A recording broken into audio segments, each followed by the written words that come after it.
Guys, sa lahat ng ulam na ginataan, ito ang the best para sa akin. Pinaka-paborito ko sa lahat. Laing, karaniwang tawag sa atin. O kaya ay ginataang gabi.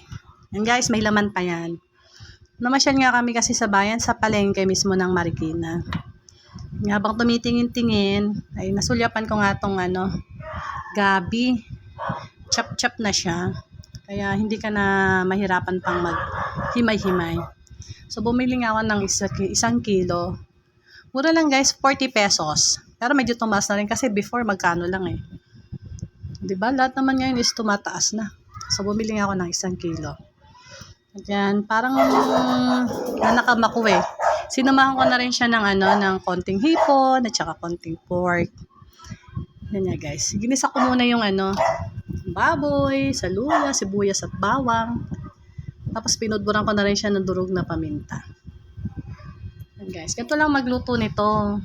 Hindi ko pinapakulo yung gata. Kung hindi, ginigisa ko muna siya. Pagkatapos niyan, medyo may konting timpla na yan guys. Kayo ba, paano magluto ng laing?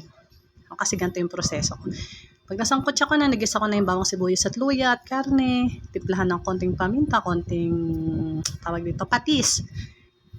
Yan, sinunod ko na nga yung hiwa-hiwang gabi. Yan nga siya guys. Inuna ko muna yung tangkay at saka yung yung laman. Kung mapapansin nyo nga guys, meron pa siyang maliliit na parang hindi pa nababalatan. Kaya ginawa ko, inisa-isa ko pa yan habang nakasalang dyan sa kasirola. Yan. Nilagyan ko muna siya ng tubig. Siguro mga 3 cups of water. Papaanohin ko muna siya, papalambutin para hindi siya aksayado sa gata. Alam mo yun? Kasi ilang gata lang yung binili ko. Yung kakang gata na 2 supot sa palengke. Ayan. Ganito lang yung proseso ko guys.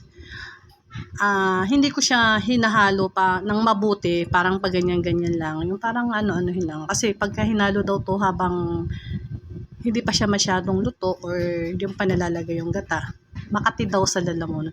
As usual, hindi pa naman ako nakakapagluto ng laing na makati sa lalamunan. Ngayon, yung proseso na itinuro sa akin ng nanay ko, ganyan lang. Kaya hanggang ngayon, sinusunod ko naman yung hindi dapat hinahalo-halo. Guys, kailangan i-absorb muna ng mabuti yung tubig. Tsaka ilagay yung ayun tawag dyan, guys, dahon. Para hindi siya masyadong malabog. Ayan. Tapos ngayon guys, hinayaan ko lang siya na maging ganyan na. Hinuto na ganyan. Tapos dahan-dahan ko lang siyang ganyan lang yung way ng paghalo ko guys. Yung parang ilubog-lubog lang ng konti yung sandok. Pero hindi siya talaga, para sa akin lang ha. Hindi talaga, yung talagang halong-halo na tulad ng ginagawa natin sa ibang ulam na ginigisa natin. Basta ganyan lang yung kailangan, ginagalaw-galaw ko lang siya ng konti. Tapos ganyan nga. Para may pagsama-sama ko na yung tangkay, yung dahon, at saka yung bunga ng laing.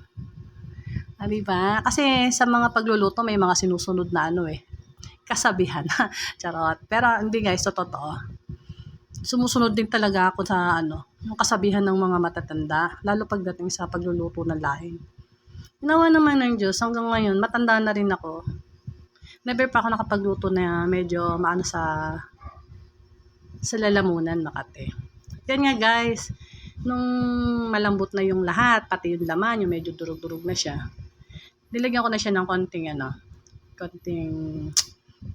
powder seasoning. Tapos tinimplahan ko na rin yan guys. Tapos maya-maya ilalagay ko na yung gata. Hinuhuli ko talaga yung kakang gata. Yung kailangan luto na yung mga gulay. Para magata. Tsaka yung hipon nga pala, inano ko muna siya kanina. Hinilabos. Kasi ma-overcook siya pag sinabay ko. Ayan guys, di ba? Lagay na ang kakang gata. Marami naman siya eh. Tapos hinintay ko lang yan na medyo matuyo.